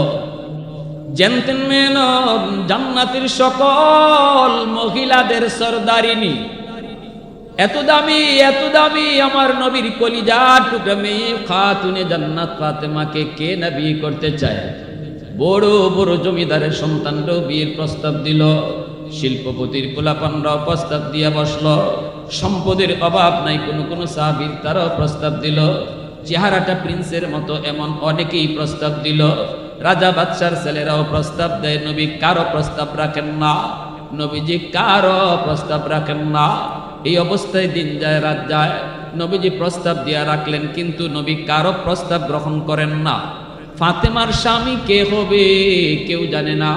এই অবস্থায় আবু বকর সিদ্দিক, এই অবস্থায় ওসমান গনি, আল্লাহর নবীর সাহাবী হযরত আলী রাদিয়াল্লাহু তাআলা আনহু, তিনি নবীজির চাচাতো ভাই, আল্লাহর নবীর আপন চাচাতো ভাই আলী, কিন্তু বয়স অনেক কম। নবীজি তারে ছোট্ট কাল থেকেই নবী নিজে ফালছেন। চাচাতো ভাই আলী কার ছেলে? আবু তালিবের। কার ছেলে? আর নবীরে ফালছেন কেডায়? আবু তালিবে। নবীজির ফালছেন নবীর চাচা আবু তালিবে। আবু তালিব নবীরে ফালছেন শিশুকালে। আর আবু তালিবের পরে আল্লাহ রাসূল সাল্লাল্লাহু আলাইহি ওয়াসাল্লাম ওই আবু তালিবের ছেলে হযরত আলী, ইনাকে নবী ফালছেন একবার ছোট্ট থেকে। নবী ঘরে রাখেন, নবী ঘরে খাওয়ান, যা লাগে নবী তাই দেন, পোশাক লাগে নবী পোশাক দেন, এইভাবে নবীজি বড় করছেন। এই আলী যখন পূর্ণ যুবক, সবাই তো বিয়ের প্রস্তাব দেয়, কিন্তু নবী তো কারো প্রস্তাব রাখেন না। উসমান গনি আলীকে দেয়, আলী রে, আমাদের মন বলে তুমি যদি বিয়ের প্রস্তাব দাও তাহলে মনে হয় নবী কবুল করবে, মনে হয় তুমি কবুল করবে। এবার বুঝছেন ঘটনা, বুঝছেন? অনেকে মনে করতেছেন হুজুর আপনি কইলেন চাচাতো ভাই রসুলের, আবার স্বাস্থ্য ভাইয়ের কাছে মেয়ে বিয়া দিলাইতেছেন, অসুবিধা আছে? সামাজিকভাবে আমাদের কাছে অসুবিধা আছে না? আপন স্বাস্থ্য ভাই বিয়া দিতেছেন মেয়েরে, তার মানে আলী রাদিয়াল্লাহু তাআলা সম্পর্কে ফাতেমা বাতিজি সম্পর্কে কি শরীয়ত বুঝেন। এবার শরীয়ত বলে এজন্যই চাচার সাথেও বাতিজির, আপন চাচা ছাড়া শাস্তলি চাচার সাথেও বাতিজির দেখা করা হারাম। এখানেও জায়েজ আছে, বিয়া শাদী যায়। আলী তো রসুলের আপন ভাই না, আলী রসুলের কি না আপন ভাই না। আপন ভাই যদি হইতেন তাহলে ফাতেমার আপন চাচা হইতেন, কিন্তু আলী নবীজির চাচাতো ভাই, তিনি তো ওই আপন ভাই না, ওই অবস্থায় চাস্তলি ভাই তো। এজন্যই চাস্তলি চাচার সাথে বাতিজির পর্দা করা ফরজ, চাস্তলি মামার সাথে বাগ্নির পর্দা করা ফরজ শরীয়তে। গ্রামের সম্পর্কের দাদা, গ্রামের সম্পর্কের নানা, এদের সাথে নাতিনের পর্দা করা ফরজ ফরজ ফরজ। কোনো সুযোগ নাই আমার বাতিজি লাগে, নট এলাও। আপন বাতিজি ছাড়া নট এলাও। আমার নাতিন লাগে, নট এলাও। ভালো করে বুঝছেন, ফর্দার ওয়াজ করণই লাগবে আমার। মানবেন কি না মানবেন সেটা আপনাদের ইচ্ছা, শরীয়তের বিধান। গ্রামের সম্পর্কের চাচা, গ্রামের সম্পর্কের মামা, গ্রামের সম্পর্কের দাদা, গ্রামের সম্পর্কের দাদি, গ্রামের সম্পর্কের নানা নানি, সবার সাথে পর্দা করা ফরজ। কারণ তারারে বিয়া করা যায়, কারণ তাদেরকে কি করা যায়, বিয়া করা যায়। এজন্য আল্লাহ রসুল বিয়া দিতেছেন নবীজির মেয়েরে। কার কাছে? নবীজির চাচাতো ভাই আলীর কাছে। আলী রাদিয়াল্লাহু তাআলা আনহুকে হযরত ওসমান গনি বলতেছেন, আলী যাও, তুমি যাও। মনে হয় নবীজির বাপ সাপ দিকে মনে হইতেছে কত প্রস্তাব যে আইলো, নবী কেউর প্রস্তাবই নেয় না। আসলে নবীজি মনের ভিতরে কারে বসায় রাখছে আমরাও বুঝতেছি না। তুমি আলীকে একটা বিয়ার প্রস্তাব দিয়া দেখো, মনে হয় তোমারে নবী কবুল করে দেব।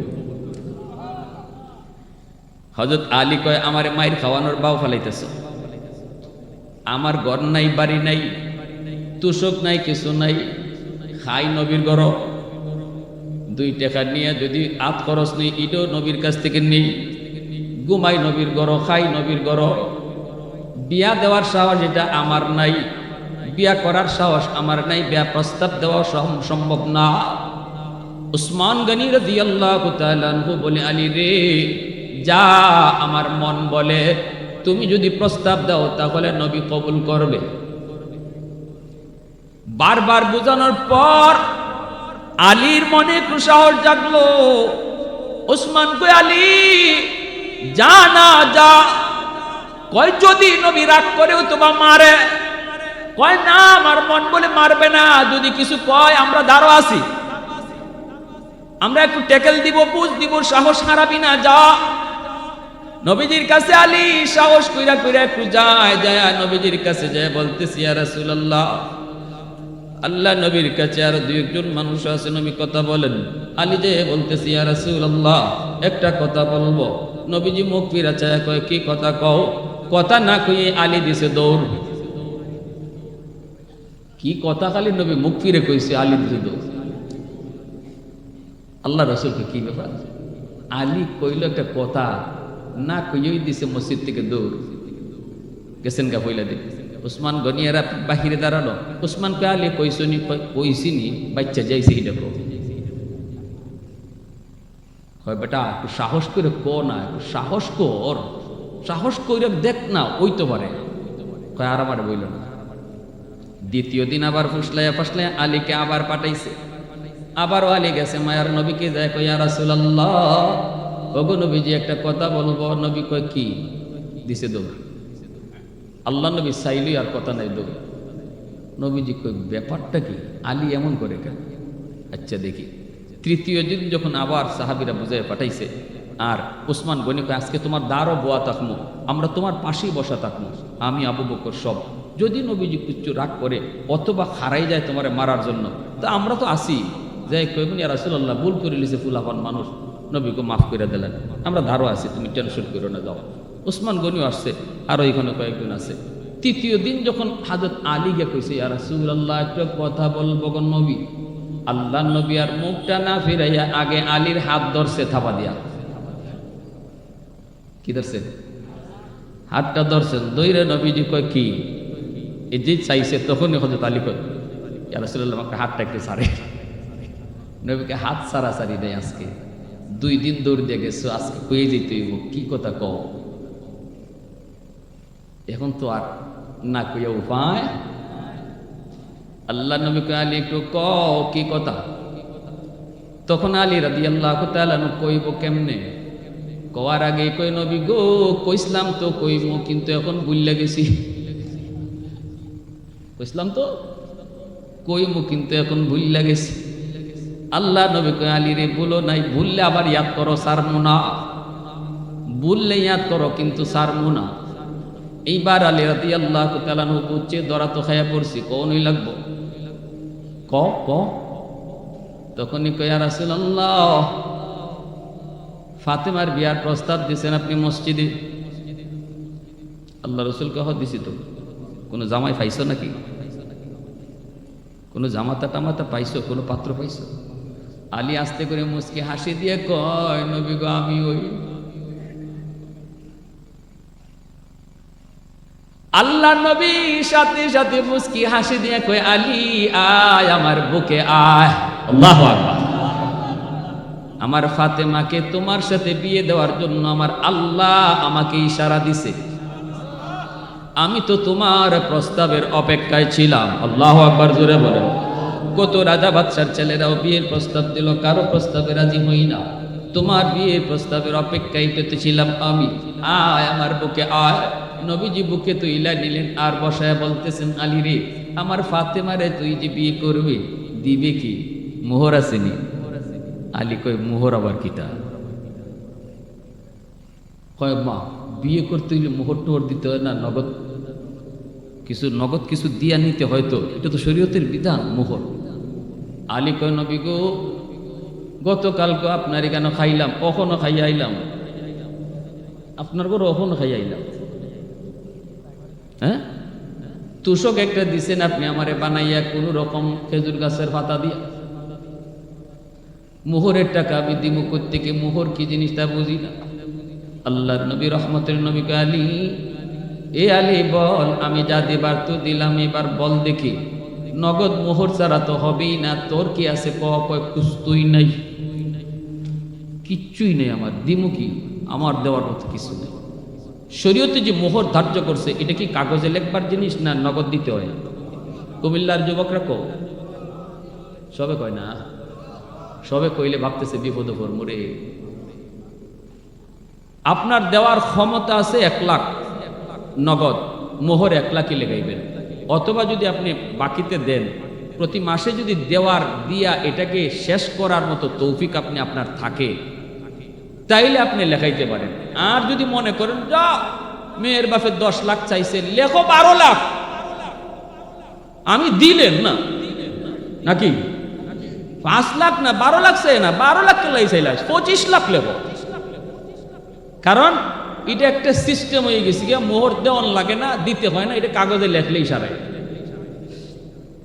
শরীয়ত বলে যে স্বামী মোহরের টাকা না দিয়া মারা যাবে, এই স্ত্রী তার যত কলিজার টুকরাই হোক, যত জানের জানি হোক, কিয়ামতের মাঠে এই বিবি আল্লাহর আদালতে স্বামীকে কাঠগড়ায় দাঁড় করাইয়া টাকাটা আদায় করবে। আসরের মাঠে টাকা থাকবো? কুমিল্লার কোন যুবক আছো রিয়াল লইয়া উঠবে, ডলার? হাসরের মাঠে টাকাও চলবে না, ডলারও চলবে না, রিয়ালও চলবে না, চলবে নেকি। বিবির হাত ধরে কইবা বিবি গো ও বিবি একটু দিয়ে দাও, মুখটা মাফ করে দাও। বিবি কইব মাফ চাওয়ার জায়গা হাসরের মাঠ না, মাফ চাওয়ার জায়গা, মাফ দেওয়ার জায়গা ছিল দুনিয়ার জগৎ, ঠিক না? বিবিকে কইব স্বামী হাসরের ময়দান মায়া দেখানোর জায়গা নয়, হাসরের মাঠে কেউ মায়া দেখাবে না গো। স্ত্রী স্বামীকে মায়া দেখাবে না, স্বামী স্ত্রীকে মায়া দেখাবে না, সন্তান মাকে বিন্দু পরিমাণ মায়া দেখাবে না, মা সন্তানকে মায়া দেখাবে না। ইয়াউমা ইয়াফিরুল মারউ মিন আখিহি ওয়া উম্মিহি ওয়া আবিহি ওয়া সাহিবাতিহি ওয়া বানিহি লিকুল্লি ইমরিইম মিনহুম ইয়াউমা ইযিন শাআনুন ইউগনি। আল্লাহ পাক রব্বুল আলামিন কয় সবাই যার যার মতো করে বাঁচার চেষ্টা করবে। এজন্য বিবি কইব না আমি মাপ দিব না, বিবি না মা মাপ দাও, মাপ দিব না। তখনই স্বামী কইব কেন, তুমি তো মাপ দিছো। কই দিছি মাফ, কয় বাসর করে মাপ দিছো। বিবি তখন কইব এটা কোন জাতের মাপ বুঝনি? আপনাদের বাসর করে মাপ নেওয়ার যা সিস্টেম জানা আসেনি, না থাকলে কইতাম। হ্যাঁ, 10 লাখ টাকা মোহর লেখাইয়া হ্যাঁ তো দিতে পারবে না। তখন বাসর করে ঢুকছে ঠিকই, বউ তো খাটের মধ্যে বোয়া, হে খাটে উঠে না, স্বামী খাটে না ওইটা, ওই নিচে বসে রয়েছে। তখন বিবি বইতেছে, নতুন বউ চিন্তা করে গেছে, আল্লাহ বিয়া বইলাম, কবুলও কইলাম, কিন্তু জামাই তো আমার খাটে উঠে না, নিচে বইয়ে রয়েছে। কি গো স্বামী একটু আও না, রাত বাজে গেছে 2টা 3টা, আসেই না। কই একটু আসো না। কই কেমনে আইবু? কোন কি হয়েছে? কয় তোমার বাপে 10 লাখ 12 লাখ টাকা মোহর লেখাইছে, এই মোহরের টাকা কেমনে দিমু, আইমুই বা কেমনে? তখন নতুন বিবি পড়ছে বড় বিপদে, হাইরে এখন কি করি? কয়তে কি করতে হইব? কই মোহরের টাকা যদি তুমি মাফ করো তাহলে আমি কাছে আসতে পারি। ওই মাপ নেই। নতুন বিবি বিপদে পড়লো, স্বামীর চেহারা দেইকা হাত ধইরা মা বাবা ভাই বোন সবাইকে চিরদিনের জন্য যেই মেয়েটা পর বানাইয়া বাপের বাড়ির মানুষগুলাকে পর বানাইলো, যেই বাবা এত মায়া করে তারে বড় করলো, যেই মা তারে এত মায়া করে বড় করলো, যেই ভাই যেই বোন তারে এত আদর করলো, সেই মানুষগুলাকে চিরদিনের জন্য মেয়েটা পর বানাইয়া এইবার ওই স্বামীর ঘরের মানুষগুলাকে আপন কইরা স্বামীর হাত ধরে শুধু চলে আসলো। এই ঘরের মানুষগুলা কেমন সে কিছুই জানে না, শ্বশুরের মেজাজ কেমন তা জানে না, শাশুড়ির মেজাজ কেমন জানে না, ননদের মেজাজ কেমন জানে না, দেবরের মেজাজ কেমন জানে না। এই অবস্থায় স্বামীর ঘরে আইসে যদি স্বামী খাটে না উঠে, স্বামী যদি মোহরের টাকা মাপ চায়, কোন বিবি আছে তখন বসে থাকবে? নতুন বউ তখন কয় স্বামী গো সব টাকা মাফ করে দিছি। কি কয়? সব টাকা মাফ করে দিছে। এবার আপনি বলুন এটা মাফ হইছে নি? আওয়াজ দাও না কেন? বিপদে ফালাইয়া মাইনকা চিফা, বুঝেননি? মাইনকা চিফা কুমিল্লা ভাষায় কি কয়? সিলেটি সব কথা তো কইতেছি না, কইলে তো উঠে দৌড় দিবেন। মাইনকা চিফাত ফালাইয়া নতুন বোর কাছ থেকে মোহরের টাকা বাসন করে যারা মাফ চাইয়া নাও, এটা বিন্দু পরিমাণ মাফ হয় না। এটা হইছে ডাকাতি কইরা যাওয়ার সময় মাফ নেওয়ার মতো। আমারে সিলেটে এক জায়গায় ডাকাইতে ধরছে, মোটরসাইকেলে, ও তো ফুলাবান এখানে তামসাই করে, হেরা কথা হইছে আমরা তাবারুক খাওয়ার সময় আইমু, এই হুজুরে এখানে আমরা কেন ডাকে, আর মানুষই বা কেন এখানে বয়ে রয়েছে? তাবারুকের সময় সবাই আইলি হয়। একদল মানুষ আছে খালি তাবারুকের নেশায়, ঠিক কিনা জোরে কন? এরা ওয়াজ নসিহত কোনো উদ্দেশ্যও না। আমরা কি তাবারুক খাওয়ার জন্য আইছি না ওয়াজ শোনার জন্য আইছি? কারা কারা ওয়াজ শোনার জন্য আইছেন হাত তুলে আল্লাহরে দেখান। আর যারা তাবারুকের লাগে আইছো এখন যাও, আধা ঘন্টা পরে আইও, আর আধা ঘন্টা পরে আমার ওয়াজ শেষ হয়ে যাব, তখন তোমরা আইসো, এখন একটু চলে যাও। প্যারে হাজিরিন, ঢাকাতে আমার ধরলো মোটরসাইকেলে গেলাম একটা প্রোগ্রামে, এখানে আমার গাড়িটা যায় না। আসার সময় 3 জন মেহমানে আমার আটকাইছে, তাদের 3 জনের মুখোশ পরা, হাতে এত লম্বা লম্বা রান্দা। আমারে বলতেছে হুজুর আপনাদের আমরা ভালো করে চিনি, আপনার পকেটে টাকা আছে, আমরা এই নিউজও পাইছি, তারপরে মূলত গিয়ে আমি খবর লইয়া দেখছি আমার যে মোটরসাইকেলওয়ালা নিচ্ছে ইয়ে ওই ডাকাতের সদস্য, বুঝছেন নি, যে আমার টিপ লিয়ে গেছে এ ওই মূলত হেরার লোক, নিউজ ওই দিছে। কয় হুজুর টাকাটা দিয়া দেন, আমরা আপনার গায়ে টাচ করবো না, হাতই দিব না। মুখস্থ পর আমি চিনবো কেমনে। এখন টাকাগুলো আমি দিয়ে দিছি। দেওয়ার পরে লিডার যে হ্যাঁ বলতেছে আমার, হুজুর বদুয়া দিয়েন না। বুঝেন আমার কথা? মা বুঝলাম না। বদুয়া বুঝেন? বদুয়া, বদুয়া বুঝেন? হুজুর বদুয়া দিয়েন না। আপনি কি কষ্ট পাইছেন? আমারে কইতেছে ডাকাইতে, আপনি কষ্ট পাইছেন? আমি না না না, কিসের কষ্ট? হুজুর কষ্ট নিয়েন না, আমার টাকাটা খুব দরকার। আচ্ছা হে যে আমারে কইলো আপনি কি কষ্ট পাইছেন? আর আমি যে কইলাম না না না, আমি একটু মুচকি হাসি দিয়ে কইলাম না কষ্ট না, যাও। রাত বাজে 2টা, আমারে হাওরে একা ফালাইয়া টাকা নিয়ে মোটরসাইকেল সহ চলে যেতেছে। আর এই অবস্থায় আমি যে তার হাসি দিয়ে কইছি না না কোনো কষ্ট নাই, মাফ করে দিছি। এটা কি মাফ হইছে? বাসর ঘরের নতুন বউর কাছ থেকে যে ডাকাইতে বলতে মাফ নেয়, এটাও ইজাতের মাফ। এজন্য কিয়ামতের মাঠে বউ কইব এটা কোন জাতের মাপ দিছি বুঝো নাই? হজের সবটা দাও, রোজার সবটা দাও, নামাজের সবটা দাও, আমার সওয়াবের দরকার। জামাই স্বামী কইব বৎসরে বৎসরে নতুন কাপড় দিলাম, ঈদে ঈদে অলংকার কিনে দিলাম, কলিজা বাঙ্গা খাওয়াইলাম, হ্যাঁ, এরপরে তুমি আমার আটকাই দিবা? কোনো মায়া নাই হাসরের মাঠে কোনো। এজন্য আমার ভাইয়েরা বন্ধুরা বলতেছিলাম, যুবক ও আল্লাহর গোলাম একটু মন দিয়ে শুনো বাইরে। এজন্য বলি মোহরের টাকা পরিশোধ করতে হবে, মোহরের টাকা পরিশোধ করতে হবে। কোন ঘটনায় ছিলাম? ফাতেমা রাদিয়াল্লাহু। তো আলী রাদিয়াল্লাহু তাআলা আনহুকে আল্লাহ নবীকে আলী রে মোহরের টাকা দিবাইনি। কই নবী গো মোহরের তো দেওয়ার মতো কিছুই নাই, নগদ তো দেওয়ার মতো কিছুই নাই। আল্লাহর নবী বলে আলী যাও, আছে কি তোমার একটু কও না। আলী বলে একটা তলোয়ার আছে। নবীজি কই যাও তলোয়ারটা বাজারে বিক্রি করো, বিক্রি করে যে টাকা পাও এই টাকাটাই নগদ মোহর হিসেবে দিয়ে দিবা। আরেকটা ঢাল আছে, এই ঢাল আর তলোয়ার বাজারে বিক্রি করো, যা পাইবা তাই মোহর হবে। শরীয়তের বিধান নগদ মোহর দিয়ে বিবিকে বিয়ে করতে হয়। এই কথা বইলা আলী রাদিয়াল্লাহু তাআলা আনহুকে আল্লাহর নবী পাঠায়া দিছেন। আলীর মনের ভিতরে বড় আনন্দ তো হওয়ার কথাই। বিয়েটা করতেছে কারে? রহমতের নবীর মেয়েরে। কারে বিয়ে করতেছে? যিনি জান্নাতের সকল মহিলাদের সরদার। আর জোরে কর না, উলফত মে তেরি ওয়াইসি নে দান কো তোরা,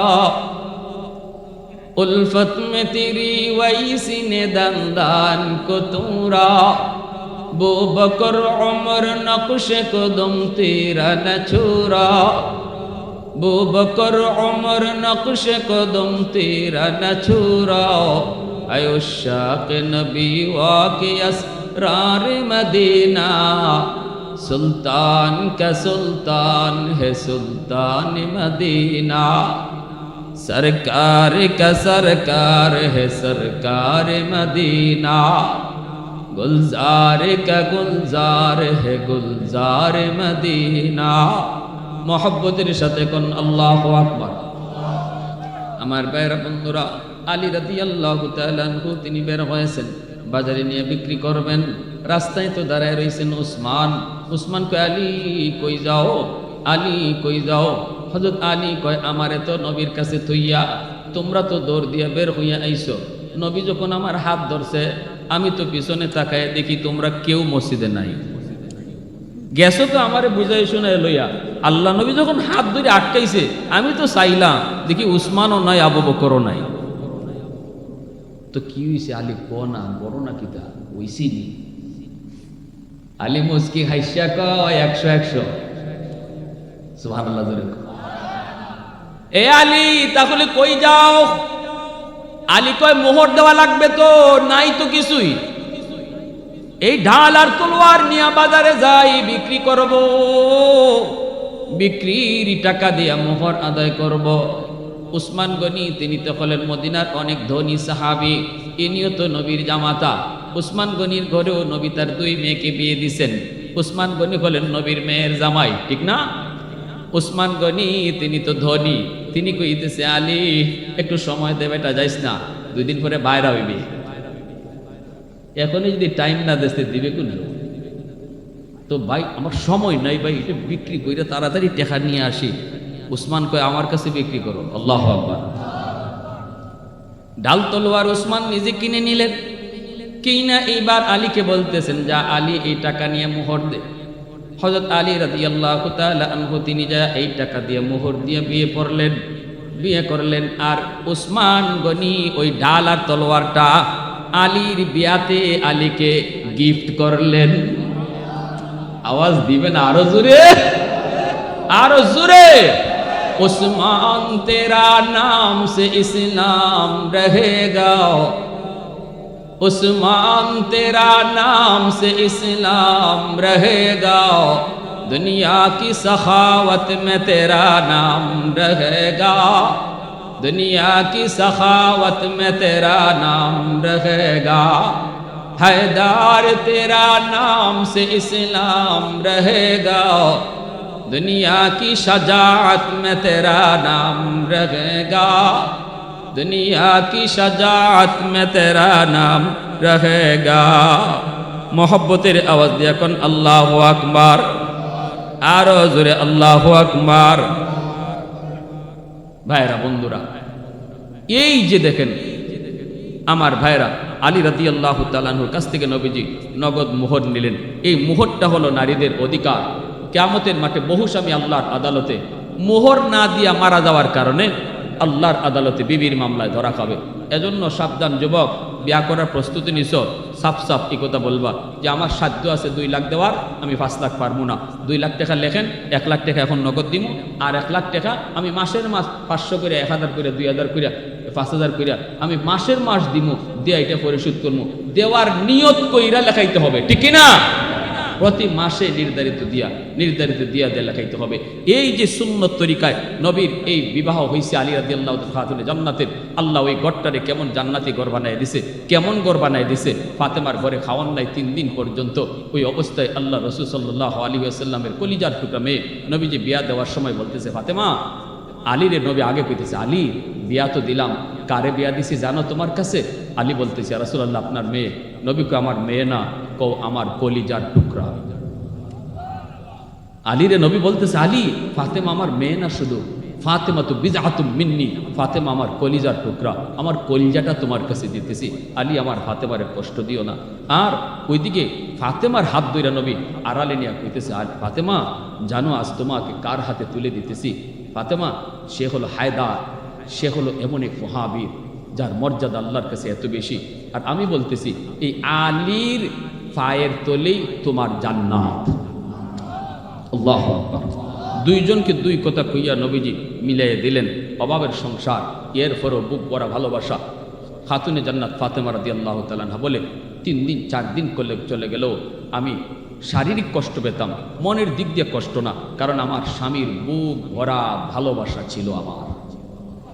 আমার ঘরটা ভালোবাসায় ভরপুর ছিল। যেই ঘরে টাকা আছে, পয়সা আছে, ভালোবাসা নাই, এই ঘরটা দুনিয়াতেই জাহান্নামের টুকরা। আর যেই ঘরের টাকা পয়সা কম কিন্তু মহব্বত ভরা ভালোবাসা, এটাই দুনিয়াতে জান্নাতের টুকরা। ঠিক কিনা জোরে বলেন? বিয়ে দিলাম মেয়েটাকে কোটিপতির পুলার কাছে, রাত কয়টা বাজে ঘরে ফিরে আমি জানি না, পার্টি কইরা এমনি গার্লফ্রেন্ড ওই ফ্রেন্ড হলদের সাথে রাত কাটাইয়া মদ খাইয়া ঘরে ঢুকবো। আমার মেয়েটা এই সারা রাত তার জন্য অপেক্ষা